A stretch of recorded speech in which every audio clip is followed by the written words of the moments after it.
Assalamualaikum warahmatullahi wabarakatuh. Ahmadu hamdan wa asykuru syukran lillah. Usolli salatan wa usallimu tasliman ala rasulillah. Qala Allah ta'ala fil Qur'anil Karim, subhanaka la ilma lana illa ma 'allamtana innaka antal alimul hakim. Amma ba'du. Para pemirsa yang kami hormati, melanjutkan kembali pertemuan kita di bulan Ramadan ini, yaitu belajar bareng pengajian kitab Wasiatul Mustafa, yaitu yang berisi wasiat-wasiat dari Rasulullah SAW kepada Sayyidina Ali karramallahu wajhah. Kemarin kita sudah membahas beberapa hal, 7 tepatnya. Ada 7 hal yang menyebabkan malaikat itu ingin menjadi anak Adam atau menjadi manusia. Karena 7 amalan tadi, 7 amalan yang sudah kita sampaikan kemarin, yang sudah sama-sama kita pelajari bersama kemarin, merupakan amalan yang mulia di mata Allah. Karena malaikat mengetahui Allah memuliakan amalan tersebut, ke-7 amalan tersebut, sehingga malaikat selaku makhluk Allah yang tidak mendapat kesempatan melakukan 7 kesempatan tersebut, makanya Mary ingin jadi Bani Adam, ingin seperti manusia agar bisa bertemu terhadap 7 amalan tersebut lantaran istimewanya amalan tersebut di mata Allah. Baik, kita lanjutkan kepada wasiat berikutnya. Namun sebelum itu mari kita kirim hadiah Fatihah dulu kepada muallif liridaillahi ta'ala wa li syafaati Rasulillah wa li karamati Syekh Abdul Qadir Al-Jalani quddasallahu sirrul aziz wa nafsu khususan ila muallif hadzal kitab wa khususan ala jami'il masayyihina sa'ulillahi lahumul Fatihah.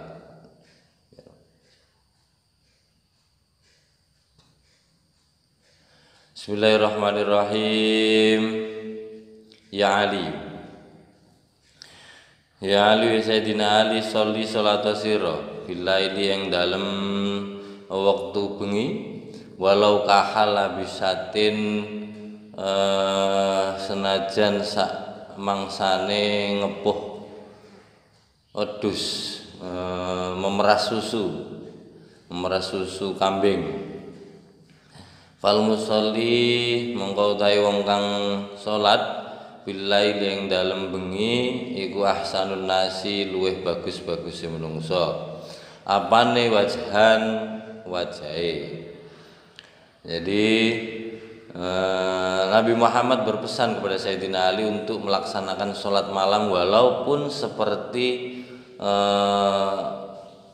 ketika kita memeras susu kambing. Maksudnya di sini memakai istilah itu kahala bisyati, itu seperti sebentar gitu loh. Maksudnya karena susu kambing kan kecil, terus meresnya sebentar gitu loh. Jadi maksudnya walaupun sebentar laksanakanlah sholat malam walaupun hanya 2 rakaat, kemudian ditambah dengan 3 rakaat, 2 rakaat witir dan 1 rakaat witir. Jadi semacam itu. Jadi meskipun hanya sebentar diusahakan, walau karena 2 rakaat itu diusahakan untuk melaksanakan sholat malam. Apalagi di bulan Ramadan seperti ini kan, tentu pahala sholat malam yang biasanya tidak seberapa, tentu dibanding bulan Ramadan ini menjadi berlipat-lipat pahalanya apabila kita mampu melaksanakan meskipun sebentar sholat malam. Yuk, kapan kesempatannya? Kalau bulan Ramadan ini kesempatannya ya sebelum sahur. Jadi bangun sahur agak awal, sholat 2 rakaat, kemudian witir lagi 2 rakaat dan 1 rakaat, 3 rakaat, kemudian makan sahur. Jadi ya meskipun hanya 2 rakaat itu ternyata nilainya di mata Allah adalah merupakan ibadah yang luar biasa, yang mulia, karena menyebabkan cerahnya wajah. Jadi cerahnya wajah ini ya berkaitan dengan segala sesuatu, artinya tidak hanya cerah wajah tok.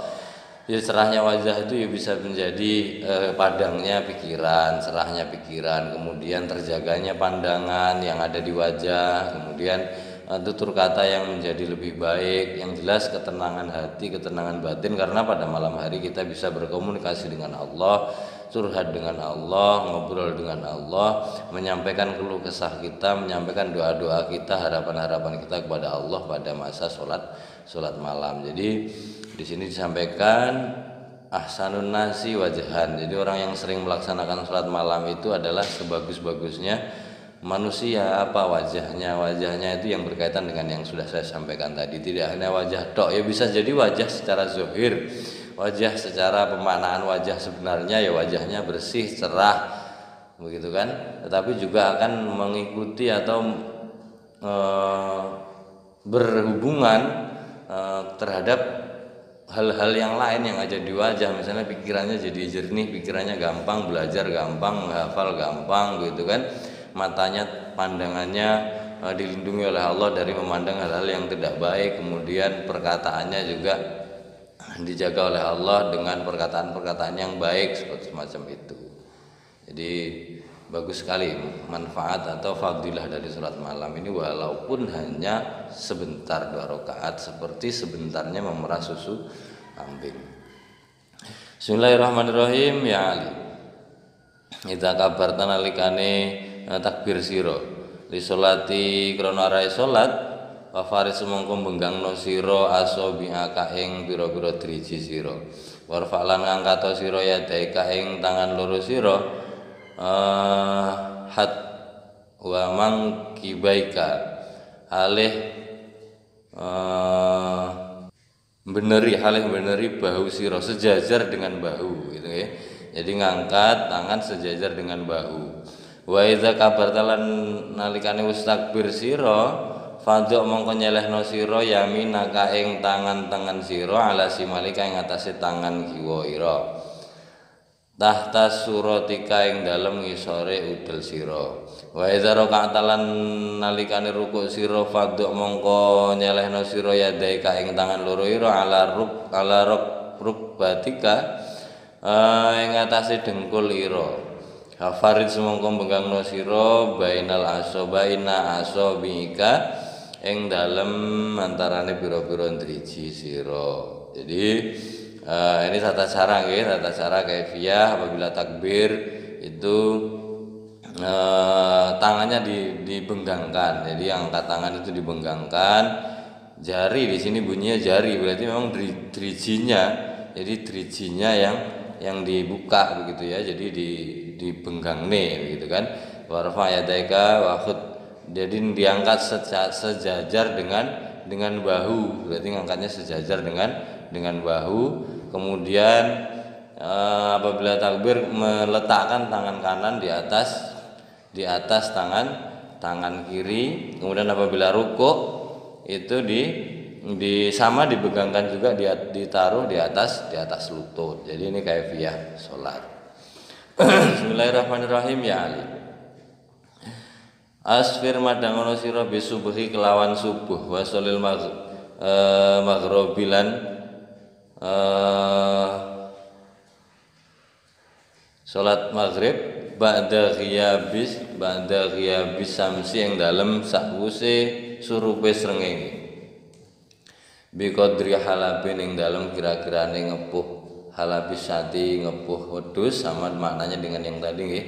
Jadi sebentar fa'in zalika mongko sak temene zalika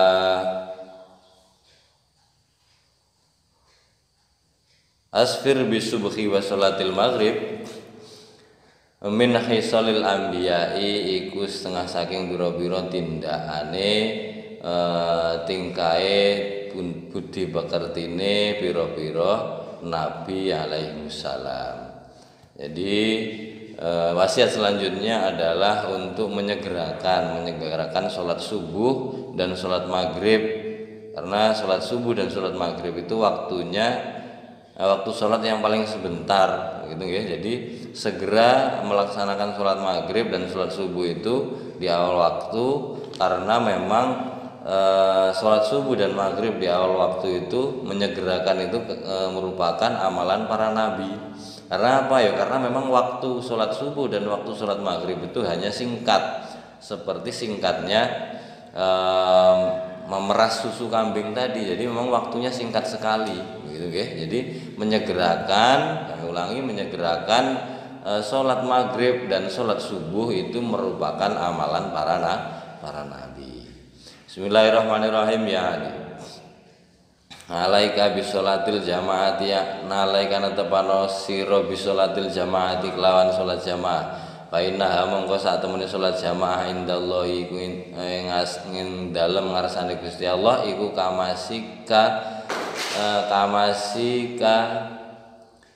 kaya mlakune sira ilal haji maring haji wal umrati lan umrah.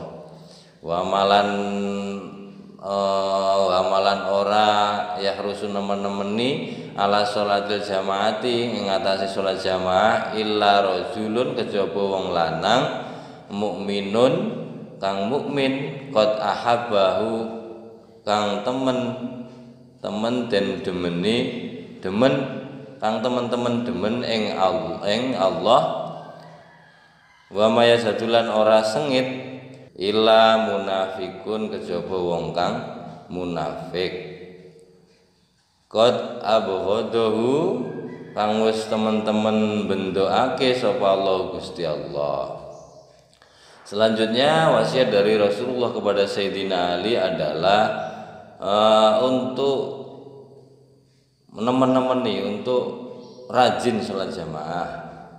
Karena kita sudah tahu banyak sekali kita mempelajari tentang keutamaan tentang sholat jamaah. Kalau dalam kitab yang disebutkan ini keutamaan sholat jamaah itu seperti di mata Allah itu seperti perjalanan kita berangkat haji dan umroh, gitu nggih. Jadi kamasika ila haji wal umrati. Jadi seperti kita itu berjalan haji dan umroh keistimewaannya. Dan orang yang mengerjakan sholat jamaah itu terutama merupakan seorang yang dicintai oleh Allah. Kemudian orang yang tidak suka atau sengit terhadap sholat jamaah itu pastilah orang yang munafik dan yang dimurkai oleh Allah. Jadi seperti itu. Jadi tidak lain orang yang melaksanakan jamaah itu adalah merupakan orang yang dicintai oleh Allah. Kemudian orang yang tidak suka dengan sholat jamaah, maka dia pastilah orang yang tidak disukai atau dimurkai oleh Allah. Makanya terutama di bulan Ramadan ini ya digencarkan sholat jamaahnya, begitu ya. Kalau misalnya ada seperti sekarang ini, misalnya seperti kejadian wabah ini, kan ini dilarang sholat Jumat kemarin sempat dilarang, kemudian dilarang berkumpul dan lain sebagainya, bahkan sholat tarawih pun dianjurkan atau sudah ada di beberapa daerah yang dilarang untuk melaksanakan sholat tarawih. Caranya bagaimana? Kan biar sholat jamaah ya minimal, karena keadaan seperti ini ya minimal berjamaah sama keluarga di rumah, begitu ya. Jadi sama istri sama anak, begitu minimal itu berjamaah di rumah. Kalau yang belum punya keluarga gimana? Ya bikin kartu keluarga dulu kan, begitu. Kalau yang belum punya ya gini. Selanjutnya bismillahirrahmanirrahim. Ya Ali, ahabu luweh den demeni ala ibadi biro-biro kawula ilallahi maring Gusti Allah iku abdun kawula sajidun kang sujud yaqulu kang ngucap fi sujudihi ing dalem sujude ngabdun ngucap Rabbi inni zalamtu nafsi faghfirli dzambi wa innahu la yaghfiru dzunuba illa anta. Jadi Rasulullah SAW berpesan kembali kepada Sayyidina Ali karramallahu wajhah, seseorang yang disukai oleh Allah. Jadi Allah itu menyukai seorang hamba manusia, hamba Allah itu yang apabila dia sujud itu berdoa. Jadi ketika sujud, karena di antara beberapa waktu yang mustajab untuk berdoa kepada Allah itu salah satunya adalah ketika kita sedang sujud ya, ketika kita sedang sholat dalam keadaan sujud, kemudian kita di dalam hati melantunkan doa kita kepada Allah, pengharapan kita kepada Allah, maka itu merupakan salah satu waktu mustajab, waktu di mana doa kemungkinan besar dikabulkan oleh Allah. Dan doa apa yang paling disukai Allah ketika kita sedang sujud? Doanya adalah Rabbi inni zolamtu nafsi faghfirli dzambi fa innahu la yaghfiru dzunuba illa anta. Jadi itu doanya. Sekali lagi, Rabbi inni zolamtu nafsi faghfirli dzambi fa innahu la yaghfiru dzunuba illa anta. Bismillahirrahmanirrahim. Ya Ali, alaika bisolati duha, alaika natapono siro bisolati duha kelawan salat duha fis safari ing dalem lelungan, wal hadori lan ing dalem omah, fa innahu mongko ing dalem mongko sak temene salat duha yaumal kiamati ing dalem dina kiamat iku yunadi ngundang-undang, manggil-manggil sapa munadin wong kang salat duha, wong kang den undang berarti kan, min fauqis syarafi ing dalem antaran ing dalem mulyane ing dalem min fauqis syarafil jannati ing dalem mulyane dhuwure swarga, dari atas surga begitu. Aina manggil-manggil, aina ndi alladzina wong akeh kanu ana sapa alladzina iku yusalluna padha salat sapa wong akeh alladzina ad-duha ing salat duha. Jadi udkhulu manjingo sira kabeh mimba biduha saking lawange salat duha bisalamin kelawan selamat aminina kang padha aman. Wa mabasalan orang ngutus sapa Allah Gusti Allah min nabi maring nabi illa wa amarahu kejaba dawuh sapa nabi ing perintah salat duha nggih, bisolati duha kelawan salat duha. Nah, ini satu lagi keistimewaan salat duha. Jadi Nabi Muhammad juga berpesan kepada Sayyidina Ali bahwa berpesan kepada kita semua tentunya, karena kita semua ya bagian dari umatnya Rasulullah begitu kan. Jadi berpesan kepada Sayyidina Ali dan kita semua bahwa sholat duha itu merupakan sholat yang diutamakan. Karena apa ya? Karena dalam Al-Quran sendiri ada surat yang namanya surat ad-duha.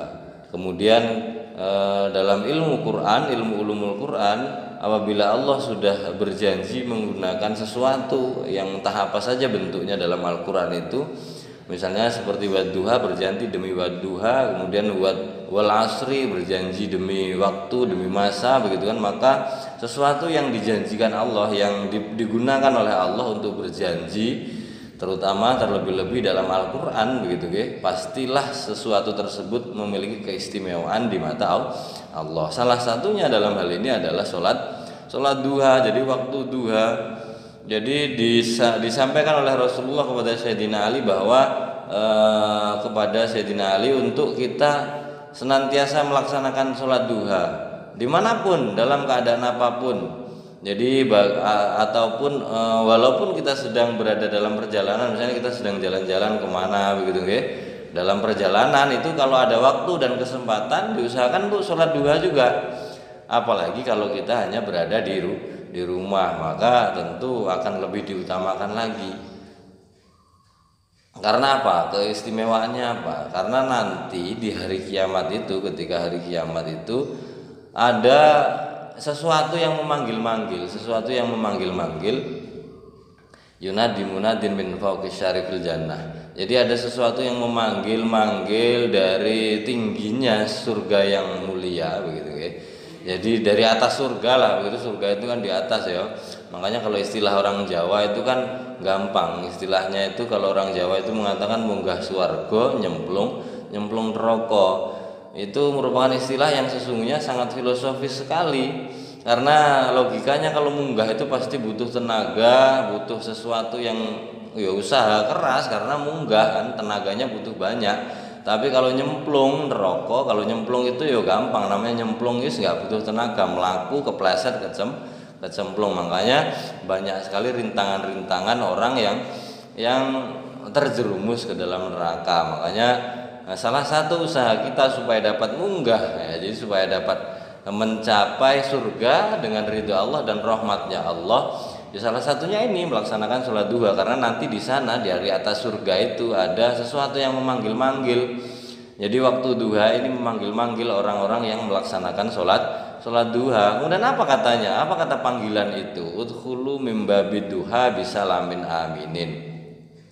Mlebu masuk kamu dari pintu duha. Jadi nanti di surga itu ada pintu yang namanya pintu duha, dan orang yang sering atau rajin istiqomah melaksanakan sholat duha maka akan dipanggil, akan disuruh masuk melalui pintu-pintu duha.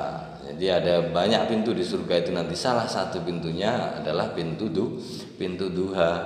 Jadi kalau kita tidak punya amalan lain, tidak banyak amalan lain, ini bisa jadi salah satu alternatif agar kita masuk surga dengan rahmatnya Allah, begitu ya.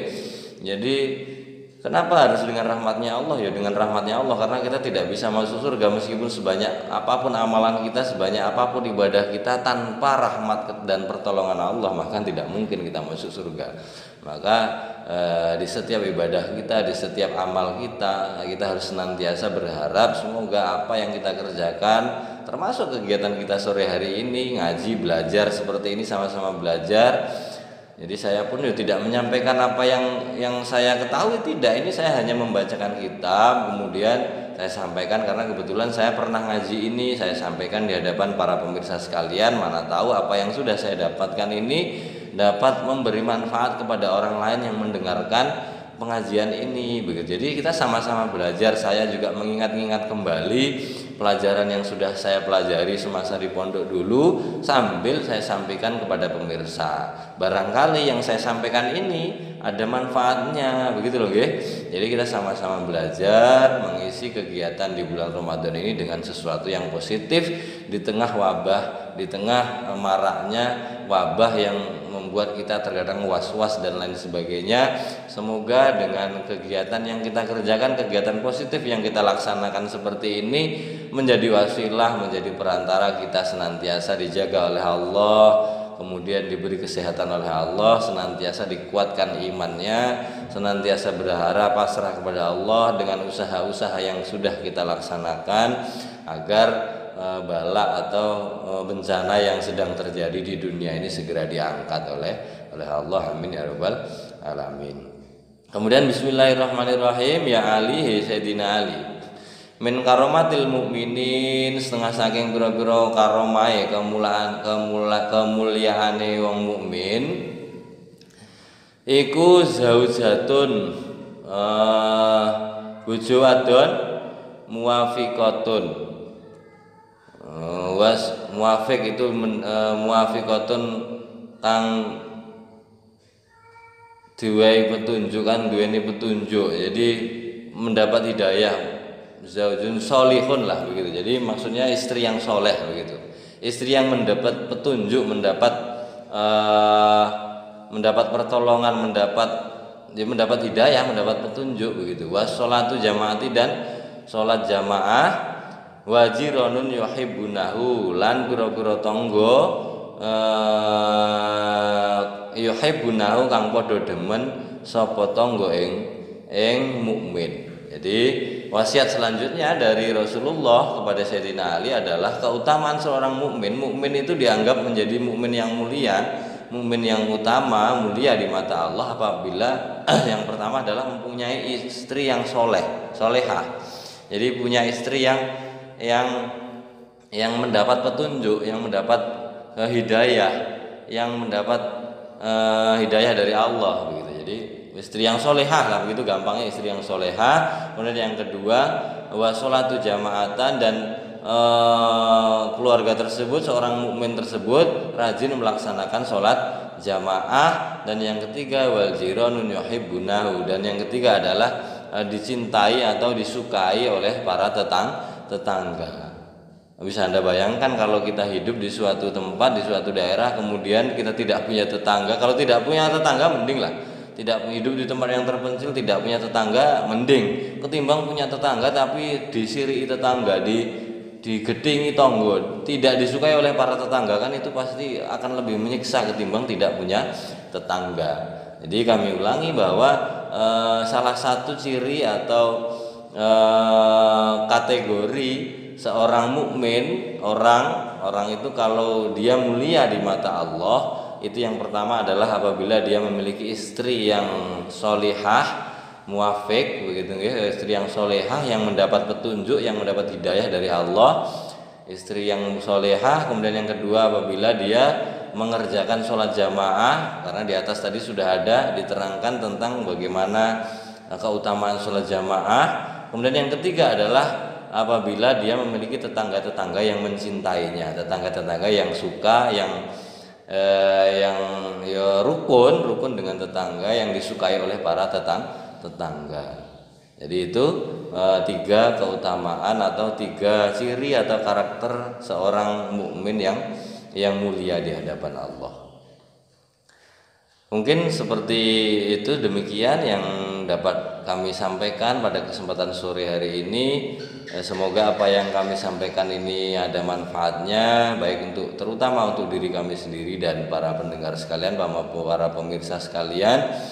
Sekali lagi bahwa kita belajar sama-sama kitab Wasyiatul Mustofa ini bukan berarti kami menggurui para pemirsa sekalian, karena kami juga di sini sifatnya masih belajar. Kebetulan kami pernah ngaji kitab ini, kemudian ini kami baca kembali untuk mengingat-ingatkan kepada diri kami sendiri, dan mana tahu apa yang kami bacakan, apa yang kami pelajari ini kemudian kami sampaikan kepada pemirsa ini mempunyai sisi positif, mempunyai manfaat, sehingga dapat juga memberi manfaat kepada para pemirsa sekalian yang sedang mendengarkan di rumah. Jadi begitu nggih, semoga ada manfaatnya. Dari saya mohon maaf apabila ada kekurangan dan kekhilafan.